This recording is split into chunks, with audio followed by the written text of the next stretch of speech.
जी बेटा।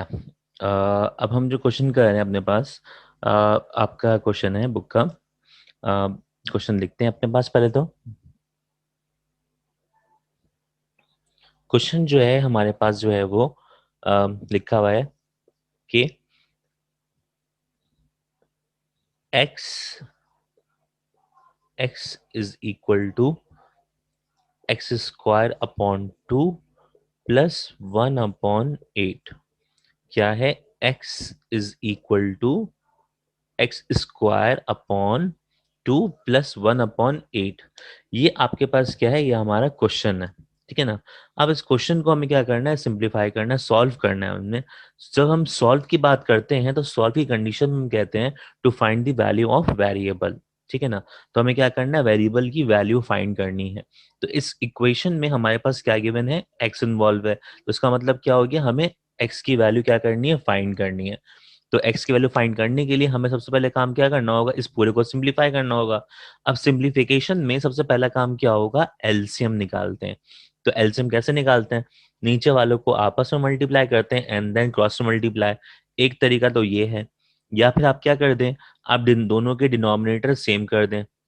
दोनों के डिनोमिनेटर क्या कर दें? सेम कर दें। यानी 2 के टेबल में 8 कब आता है? 4 टाइम्स में। तो क्या आप दूसरा मेथड अप्लाई करना चाहते हैं तो पहला वाला मेथड भी अप्लाई कर सकते हैं, दूसरा वाला मेथड भी अप्लाई कर सकते हैं। 8 के टेबल में 2 के टेबल में 8 कब आता है? 4 टाइम्स में। तो इसको भी 4 से मल्टीप्लाई किया और इसको भी किससे मल्टीप्लाई किया? 4 से मल्टीप्लाई किया।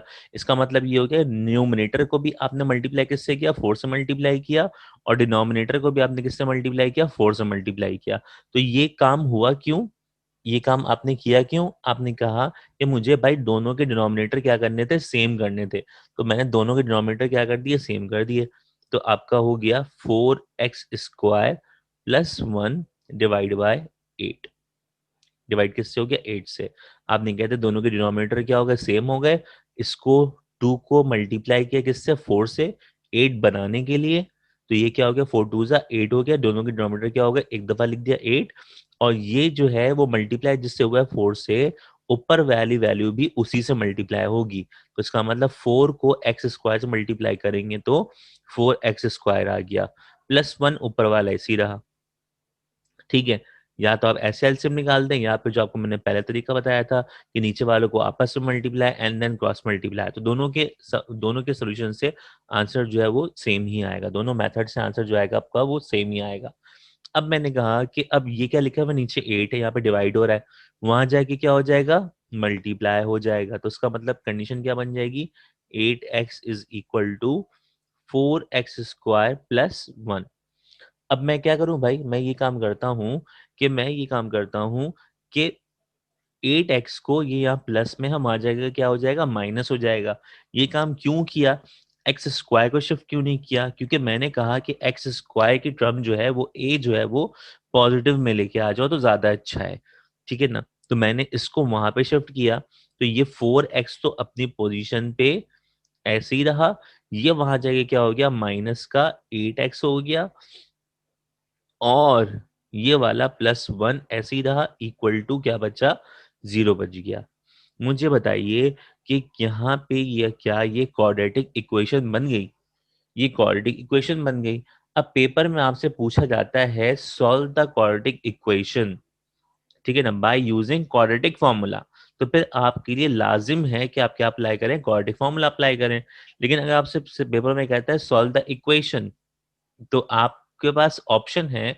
आप इसको मिडिल टर्म ब्रेक से भी कर सकते हैं और आप इसको क्वाड्रेटिक फॉर्मूले से भी कर सकते हैं, ठीक है ना। तो यहाँ पे अगर मैं चाहूँ तो क्वाड्रेटिक फार्मूला का यूज करूँ तो क्वाड्रेटिक फार्मूला की इक्वेशन क्या होती है हमारे पास? क्वाड्रेटिक इक्वेशन की बात कर रहा हूँ मैं, फॉर्मूले की बात नहीं कर रहा मैं। मैंने इक्वेशन की अगर बात करूँ तो इक्वेशन क्या होती है? A x square plus b x plus c is equal to 0। ये इक्वेशन होती है। तो इट्स मीन मैं कह सकता हूँ कि जो ए की वैल्यू है, ए की जो वैल्यू है वो कितनी है? ए की जगह पे क्या लिखा हुआ है? 4। तो by comparing of this equation, b is equals to -8 and then c is equal to कितना? 1। तो a b c की वैल्यू मुझे क्या हो गई? मालूम हो गई। अब मैं क्या करूं भाई? अब मैं क्वाड्रेटिक फॉर्मूले में इस वैल्यूज को प्लेस कर दूं तो हमारे पास क्या आ जाएगा? आंसर आ जाएगा। इस क्वाड्रेटिक फॉर्मूले में इनकी वैल्यू को प्लेस कर दूं तो मेरे पास क्या आ जाएगा, इसका आंसर आ जाएगा। तो क्वाड्रेटिक फॉर्मूला क्या होता है, क्वाड्रेटिक फॉर्मूला क्या होता है, क्वाड्रेटिक फॉर्मूला होता है x is equal to minus b plus minus root के अंदर b square minus 4ac divide by 2a। ये हमारे पास क्या आ गई, इक्वेशन आ गई, फॉर्मूला आ गया। अब इस फॉर्मूले में क्या करते हैं, इन तमाम वैल्यूज को पुट कर देते हैं, इन तमाम वैल्यूज को पुट कर देते हैं। जब फॉर्मूले में वैल्यू पुट करोगे तो मैंने कहा एक्स तो ऐसे ही रहा, इज इक्वल टू माइनस भी ऐसे ही रहा, बी की जगह पे क्या आ जाएगा, बी की वैल्यू कितनी है, -8 है, तो ये -8 आ गया, फिर प्लस माइनस आ गया, फिर क्या हो गया भाई, बी स्क्वायर -4ac, तो बी कितना था, -8, तो -8 का स्क्वायर हो गया, -4ac, ए कितना है, ए कितना है 4 है, और सी कितना है 1 है, तो 4ac वैल्यू प्लेस कर दी, डिवाइड बाय 2a, ए कितना आ गया आपके पास 4 है। तो देखो याद रखना, अमूमन मेजॉरिटी बच्चे गलती क्या करते हैं, ये डिवीजन का साइन इस पूरे पे है, पूरे पे अप्लाई नहीं करते, इसके नीचे अप्लाई करके छोड़ देते हैं, सिर्फ इसके नीचे अप्लाई करते हैं। उसके मीन का मतलब क्या होगा, ये 2 मल्टीप्लाई 4 जो है वो सिर्फ इससे डिवाइड हो रहा है, हालांकि ये पूरे से डिवाइड हो रहा है, तो इस गलती से परहेज कीजिएगा। अब इसके बाद नेक्स्ट स्टेप क्या होगा हमारा, नेक्स्ट स्टेप क्या होगा, नेक्स्ट स्टेप ये होगा कि माइनस माइनस क्या हो जाएगा, प्लस हो जाएगा, प्लस माइनस क्या हो जाएगा, माइनस का स्क्वायर क्या होता है, प्लस होता है, 8 का स्क्वायर क्या होता है, 8 का स्क्वायर 64 होता है, और 4 4 से क्या होता है, 16 होता है, तो ये आ गया 16, और divide by 2a, it's mean divide में क्या आ जाएगा आपके पास, 4 2 जा 8 आ गया। और सिंप्लीफाई करें तो 8 प्लस माइनस 64 में से 16 को माइनस करते हैं तो आंसर कितना आता है, 48 आता है, ठीक है ना, अपॉन की वैल्यू ऐसी ही रही। अब भाई इस 48 का क्या करें, 48 जो है वो परफेक्ट स्क्वायर नहीं है, 49 आता तो परफेक्ट स्क्वायर क्या होता, 7 होता, तो हम यहाँ पे क्या लिख देते, 7 लिख देते, लेकिन 48 जो है वो परफेक्ट स्क्वायर नहीं है, तो हमने क्या किया, हमने 48 के फैक्टर बनाए, हमने क्या किया, साइड में 48 का फैक्टर बनाया। जब 48 का फैक्टर बनाया तो फैक्टर बनाओ अब इसके, क्या हो गया, 2 2 जा 4, 2 4 जा 8, फिर 2 1 जा 2, 2 2 जा 4, एंड 2 6 जा 12, एंड देन 2 3 जा 6, तो इसका मतलब, और देन 3 1 जा 3, फैक्टर बन गए, कितने फैक्टर बन गए आपके, 5 फैक्टर बन गए। इन 5 फैक्टर में से जो पेयरिंग बन रही है वो 2 और 2 की पेयरिंग बन रही है, तो इट्स मीन इसका 2 और इसका 2 जब रूट से बाहर आएगा, याद है आप बचपन में लिखा करते थे, इस 48 को मैं लिख दूं ऐसे, तो अगर मैं कहता हूँ 48 रूट में लिखते हो तो उसका फैक्टर क्या बना, मैं कहना है, मैंने कहा फैक्टर जो बना भाई वो क्या बना, 2 मल्टी कितने टाइम्स है, 4 टाइम्स है, 2 multiply by 2 multiply by 2 multiply by 2, और फिर मल्टीप्लाई बाय आखिर में क्या बचा, 3 बचा।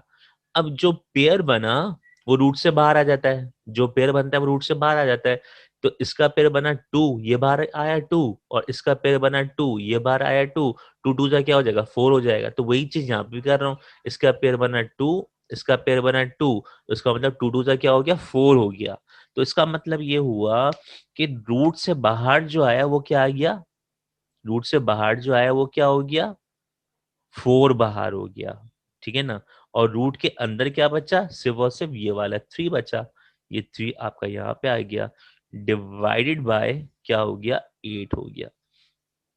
जी बेटा, कोई कंफ्यूजन यहाँ तक, कोई मसला, हमने क्या किया, हमने फैक्टर बनाया, फैक्टर बना के हमने पेयरिंग की, जो पेयर बना उसको हमने बाहर निकाला, जब हमने उसको बाहर निकाला तो उसका मतलब क्या हो गया, जो पेयर बाहर बना निकला वो आपस में क्या हो गया, मल्टीप्लाई हो गया। जब भी रूट से बाहर कोई पेयर बन जाए, रूट से बाहर कोई पेयर बन के बाहर निकले, तो आपस में उनको क्या कर देते हैं, मल्टीप्लाई कर देते हैं, ठीक है ना। जब आपने उसको आपस में मल्टीप्लाई किया तो आपके जो फैक्टर बने वो बाहर आ गए, जो रिमेनिंग बच गया उसको रूट के अंदर रख दिया। Is it clear to all of you, okay, यहाँ तक क्लियर। अब क्या कर रहे हैं भाई, अब क्या करते हैं, अब सिंपल सा इतना काम ये करना है, अब सिंपल सा काम इतना ये करना है कि हमने यहाँ पे क्या कर दिया, इसी के आगे मैं इसको सॉल्व कर देता हूँ, इसी के आगे इसको सॉल्व कर देता हूँ, अब मैंने क्या किया भाई, मैंने ये काम किया कि मैंने यहां से देखा, यहां से कुछ कॉमन निकल रहा है, इसके बाद का स्टेप मैं यहाँ लिख रहा हूँ, इसके बाद का स्टेप मैं यहाँ लिखता हूँ। तो मैंने कहा बेटा कि x इज इक्वल्स टू, अब देखो यहाँ कॉमन निकल रहा है नहीं निकल रहा, जी बिल्कुल निकल रहा है, 4 कॉमन निकल रहा है। लेकिन कॉमन निकालने से पहले एक बात चेक किया करो कि कॉमन निकालने का कोई फायदा है कि भी नहीं। ऐसा ना हो कि कॉमन निकाल के वो छूट जाए, तो फिर वो तो सिंपलीफाइड फॉर्म नहीं हुई। तो आपने क्या करना है, आपने क्या करना है, आपने इससे 4 कॉमन निकाला, तो कॉमन निकालने के बाद चेक करना कि क्या वो डिनोमिनेटर से कैंसिल आउट हो रहा है कि नहीं हो रहा। अगर मिसाल के तौर पे यहाँ पे 6 होता है, यहाँ पे 3 होता, मैं 3 कॉमन निकालता, तो 3 और 8 आपस में कैंसिल हो सकता है? नहीं हो सकता। तो इसका मतलब क्या हो गया, कॉमन जब निकालना जब कोई फायदा हो। और फायदा वो क्या होता है, फायदा वो ये होता है कि ऊपर जब कॉमन निकालते हो तो कॉमन निकाल के जो बाहर वैल्यू होती है वो डिनोमिनेटर की वैल्यू से कैंसिल हो रही है कि नहीं हो रही, तब तो कॉमन निकालना, अदरवाइज उसको वहीं पे छोड़ देना। तो यहाँ से 4 कॉमन निकल रहा है, तो मैंने क्या कर दिया बेटा, 4 कॉमन निकाल दिया। अब जब मैंने 4 कॉमन निकाला तो मेरे ब्रैकेट में क्या बचा, मेरे पास क्या बचा, 4 के टेबल में 8 कब आता है, 2 टाइम्स में। 4 के टेबल में 4 कब आता है, 1 टाइम में। सिर्फ क्या बचा, √3 बचा। डिनोमिनेटर में क्या बचा भाई, 8 बचा। अब जो है क्या ये सिंप्लीफाई हो रहा है मजीद, बिल्कुल हो रहा है। 4 1 जा 4, 4 2 जा 8। तो इट्स मीन एक जो आंसर आया इसका किस में आया, एक दफा इसको माइनस में लिखा इधर और करके, और एक दफा इसको प्लस में लिखा। ठीक है ना, ये आ गई आपकी x की वैल्यूज, ये आ गई आपका आंसर।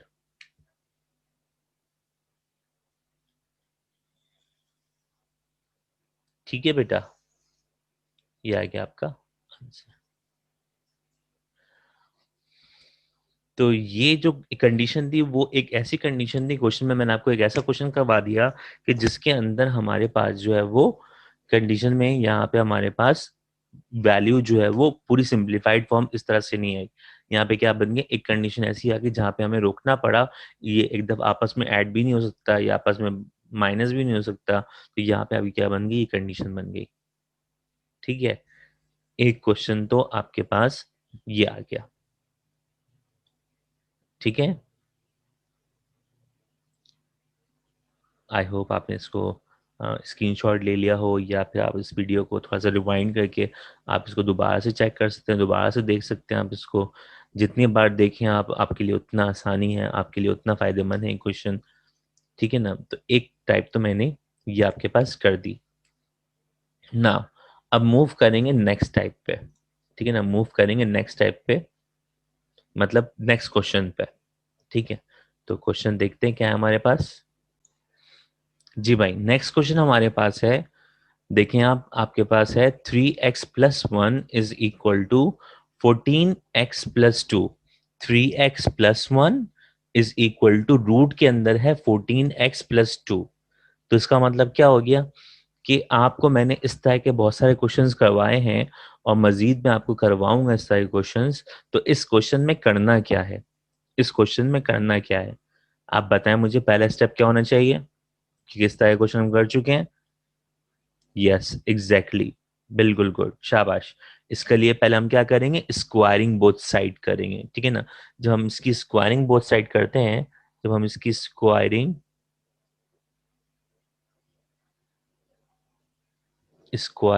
बोथ साइड करोगे आप, तो ये क्या हो जाएगा, ये हो जाएगा भाई 3x+1 का whole square is equal to, इस रूट पे भी क्या आ जाएगा, स्क्वायर आ जाएगा, तो 14x+2 का होल स्क्वायर।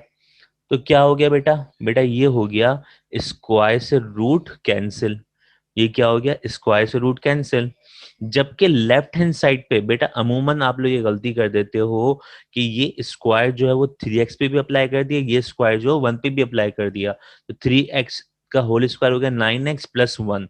आप लोग अगर पेपर में पास, मैं आपकी जब चेकिंग वगैरह करता हूँ आप लोगों की, तो आप लोगों की चेकिंग में गलतियां अमूमन आ रही होती हैं। 80% मैं कहूंगा स्टूडेंट ये गलती करते हैं, बेटा यहाँ पे ये गलती मत करना। ये स्क्वायर जो है वो दोनों पे ऐसे अप्लाई नहीं करना, 3x का होल स्क्वायर प्लस 1 का स्क्वायर, इस तरह नहीं करना। यहाँ पे फॉर्मूला अप्लाई हो रहा है, यहाँ पे फॉर्मूला अप्लाई हो रहा है। कौन सा फॉर्मूला अप्लाई हो रहा है? यहाँ पे फॉर्मूला अप्लाई हो रहा है बेटा a प्लस बी का होल स्क्वायर का फॉर्मूला अप्लाई हो रहा है। तो फॉर्मूला क्या था? यहाँ पे प्लस है तो a square plus 2ab plus b square, तो ये फॉर्मूला अप्लाई कीजिएगा, ठीक है ना। तो जो फॉर्मूला जिस कंडीशन में अप्लाई हो रहा है वहां पे वो फॉर्मूला अप्लाई कर कीजिएगा, ठीक है। यहाँ तक कोई मसला, कोई प्रॉब्लम बेटा? हर चीज क्लियर है यहाँ तक? जी भाई, अब इसके बाद क्या अप्लाई करें? अब इसके बाद कंडीशन देखो क्या होगी। प्लस से पहले वाला, प्लस से पहले वाला जो है वो क्या है? ए है। और प्लस के बाद वाला जो है वो क्या है? बी है। प्लस से पहले वाला जो वो ए है और प्लस के बाद वाला जो है वो क्या है? वो बी है। तो इसका मतलब ये फॉर्मूला अप्लाई हो रहा है इस कंडीशन पे। तो इसका मतलब ये हुआ ए स्क्वायर की जगह पे क्या आएगा? 3x का होल स्क्वायर प्लस 2ab। ए कितना है? 3x है। प्लस से पहले वाला ए है और बी कितना है? प्लस के बाद वाला बी है, +1 हो गया। और बी स्क्वायर यानी 1 का स्क्वायर, ये हमने कहाँ पे अप्लाई कर दिया? इक्वल टू के लेफ्ट हैंड साइड पे हमने पूरा का पूरा फॉर्मूला अप्लाई कर दिया, ठीक है। अच्छा जी, अब यहाँ पे इक्वल टू के राइट हैंड साइड पे स्क्वायर से रूट कैंसिल हो गया। स्क्वायर से रूट क्या हो गया? कैंसिल हो गया। तो क्या बचा हमारे पास? हमारे पास बचा 14x+2। रूट खत्म हो गया। आज ही मैंने एक बच्चे की कॉपी देखी, तो उसमें मैंने देखा कि उस बच्चे ने रूट भी कैंसिल किया हुआ है और साथ में इस पे भी फॉर्मूला अप्लाई किया हुआ है a प्लस बी का होल स्क्वायर। तो मेरे बच्चे, जब स्क्वायर रूट कैंसिल हो गया तो फिर तो रूट स्क्वायर तो बचा ही नहीं ना। तो फिर आपने क्या कर दिया? आपने ऐसे के as it is value copy कर दी। अब यहाँ पे कोई फॉर्मूला अप्लाई नहीं करना। फॉर्मूला जहां अप्लाई करना था वहां पे फॉर्मूला अप्लाई कर दिया मैंने, ठीक है। क्लियर? फॉर्मूला हो गया a square plus 2ab plus b square, ठीक है। अब मुझे बताएं इसको सिंप्लीफाई करके क्या सिंप्लीफाई होगा? ये 3x का स्क्वायर क्या होगा? 9x स्क्वायर हो जाएगा प्लस 2 3 जा क्या हो जाएगा? 6x हो जाएगा और +1 ये ऐसे ही रहा, जबकि ये 14x+2 ऐसे ही रहा। अब क्या करें? इन तमाम वैल्यू को इक्वल टू के लेफ्ट हैंड साइड पर शिफ्ट कर दीजिए, यानी 9x स्क्वायर प्लस 6x+1 तो ऐसे ही रहा। ये वहां जाके क्या हो गया? माइनस हो गया।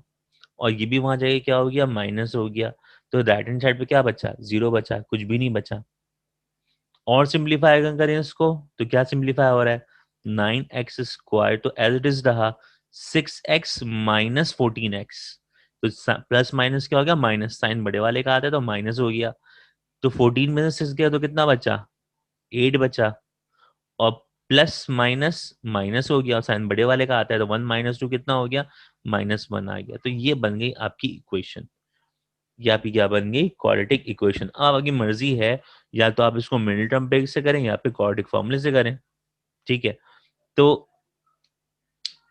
आप अगर मिडिल टर्म ब्रेक से करते हैं तो क्या होता है? इससे पहले वाला क्वेश्चन मैंने आपको क्वाड्रेटिक फॉर्मूले से करवा दिया। अब चेक करें जरा, इसको मिडिल टर्म ब्रेक से करें। इसको मिडिल टर्म ब्रेक से करते हैं। इसको मिड टर्म ब्रेक से करते हैं। मिड टर्म ब्रेक क्या क्या होता है पहले समझो। आप मिड टर्म ब्रेक कैसे निकालते हैं? क्योंकि हमने अभी यहाँ पे क्वाड्रेटिक फॉर्मूले से करना सीख लिया।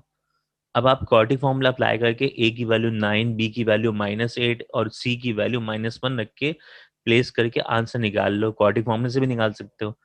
अब आपको मिड टर्म ब्रेक भी आना चाहिए। तो मिड टर्म ब्रेक कैसे करते हैं? फर्स्ट वैल्यू को लास्ट वाले नंबर से क्या कर दो? मल्टीप्लाई। तो फर्स्ट को जब लास्ट से मल्टीप्लाई किया तो 9 1 क्या हो गया? 9 हो गया। मैं यहाँ पे इसका रफ काम कर रहा हूँ। क्या हो गया? 9 1 9 हो गया। 9 1 क्या हो गया भाई? 9 हो गया, ठीक है ना। अब इस 9 के फैक्टर बनाओ। इस 9 के फैक्टर बनाओ, ठीक है ना। 3 3 9 और 3 1 3। तो फैक्टर बन गए। क्या फैक्टर बना? 3 3 9 और 9 1 9 और 9 1 9। ये साइन शो करता है कि आपको प्लस करना है क्या माइनस करना है। तो जो भी फैक्टर बनाओ, जो भी फैक्टर बनाओ, ये साइन शो करता है, उसको ये करो तो आंसर क्या आना चाहिए, ये आना चाहिए। तो उसका मतलब हो गया 9 1 9, 9 में से 1 को अगर माइनस करें, 9 में से अगर 1 को क्या करें, माइनस करें, तो इसका मतलब ये हुआ कि 9 में से 1 को माइनस करेंगे तो 8 आ जाएगा। बिल्कुल आ जाएगा। दोबारा सुनिएगा क्या किया हमने, हमने पहले वाले नंबर को आखिरी वाले नंबर से क्या कर दिया, मल्टीप्लाई, और साइड में यहाँ पे लिख दिया। यहाँ पे लिखने के बाद हमने क्या कर दिए, इसके फैक्टर बना दिए। इसका फैक्टर आखिरी क्या बना, 3 3 9, 9 बना, 9 और 1 बना। तो हम कह सकते हैं कि 9 1 9, 9 1 9, और इनको आपस में क्या करना है, माइनस करना है। तो 9 में से 1 को माइनस करेंगे तो क्या आ जाएगा, 8 आ जाएगा। बिल्कुल 8 आ जाएगा। तो इसका मतलब ये हुआ कि इसकी मिली टर्म ब्रेक के फैक्टर कितने बने, 9 और 1 बना, 9 और 1 बना। तो देखिएगा बेटा मैं आगे किस तरह से काम कर रहा हूँ। मैंने कहा इसकी मिडिल टर्म ब्रेक जो की वो मैंने ये वाला जो साइन माइनस का है वो एलडिस कॉपी कर दिया। आपका जो ग्रेटर फैक्टर था वो कौन था, 9 और 1 में से ग्रेटर कौन है, 9। तो यहाँ पे 9x लिख दिया। ठीक है ना, x क्यों लिखा भाई, इस 8 के फैक्टर बना रहे हैं, तो जो यहाँ पे वेरिएबल आएगा वो यहाँ पे वेरिएबल आएगा। अब मुझे क्या करना है, माइनस करना है। मुझे क्या करना है, माइनस करना है। अगर मैंने यहाँ पे माइनस लगा दिया तो उसका मतलब माइनस माइनस क्या हो जाएगा, प्लस हो जाएगा। तो मुझे क्या लगाना पड़ेगा, यहाँ पे प्लस लगाना पड़ेगा, ताकि मुझे मुझे मेरा जो आंसर आया वो किस में आए, माइनस में आए। अब दूसरा फैक्टर क्या था, 1 था। 1x तो लिख नहीं सकते, तो सिर्फ क्या लिखेंगे, x लिखेंगे। तो ये दो फैक्टर बने थे हमारे, किससे, इससे। और ये -1 एलिटिस क्या हो गया, कॉपी हो गया। -1 एलिटिस क्या हो गया, कॉपी हो गया। तो देखो भाई ये जो 8x था, इस 8x के आपने दो फैक्टर बना दिए। इट्स 8x के आपने क्या कर दिए, दो फैक्टर बना दिए। अब सिंप्लीफाई करो जरा, -9x और +x क्या हो जाएगा, -8x हो जाएगा। आपका रिवर्स जाओ तो -8x है बिल्कुल, -8x है बिल्कुल।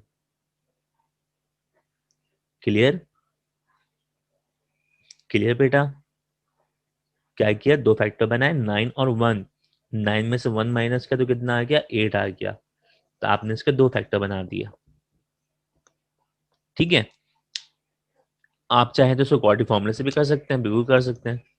अच्छा जी, अब इन दोनों में से कॉमन क्या निकल रहा है, इन दोनों में से कॉमन निकालना है, इन दोनों में से कॉमन निकालना है।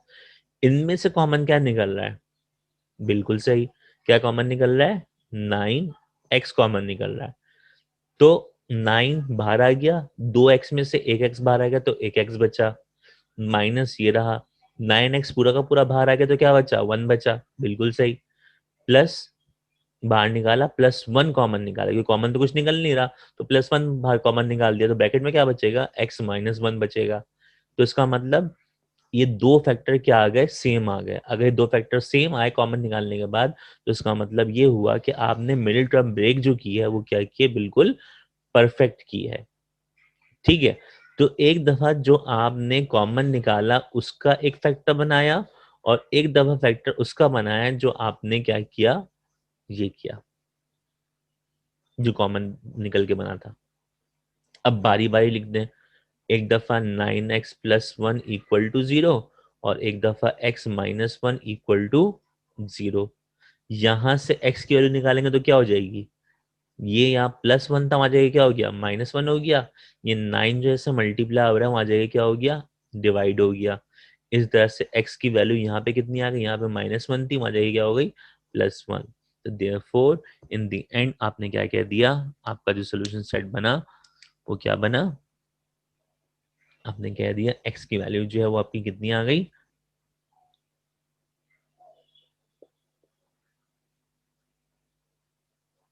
सोल्यूशन सेट जो आपका बना वो क्या बना आपका, वो आपका बना -1/9, 1। ठीक है, तो ये हो गया बेटा आपका आंसर।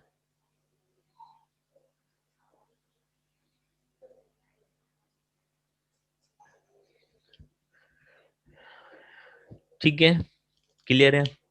तो आज के हमने कंडीशन में दो दो क्वेश्चंस किए।